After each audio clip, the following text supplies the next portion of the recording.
তো আসসালামু আলাইকুম বন্ধুরা, বাবু মশাইরা। আর একটা ভিডিও লিয়ে আইসি। আজ সকালে দিন খাওয়া দাওয়া করে হগলো রুমেতে বাড়িছি।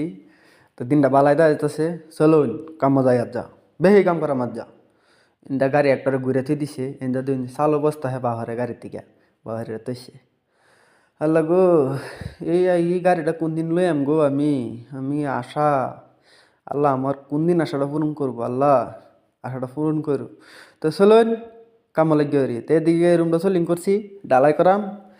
তো এদিকে ডালাই হয়ে গেছে গা। অতক্ষণ বড় মনে হচ্ছিল না ভিডিও করবার লেগে। আমি কই যে বাবু মাসারা একটু ভিডিও করে দেখাই। এদিকে টিনটা ঘুরে দিছি, কুত্তা ঢুকবো যে। তো এই রুমটা ডালছি আর যা, দুই রুম সোলিং করছি, এক রুম ডালছি। তো দেখুন ডালাই ফিনিশিংটা কিরম হয়েছে। এটা মেতে অনেক ফলস্টার বাহি আছে, ফলস্টার করে গোলামা রইব। তো এইদিকে বড় রুমটা কিন্তু সোলিং করা হয়েছে আর যা। এটা এই রুমটা এখনো রয়েছে। তো আশা করি সামনে কাল এটাও সোলিং করে ডাইলা দেম। সন্ধ্যার বেউ দেখুন।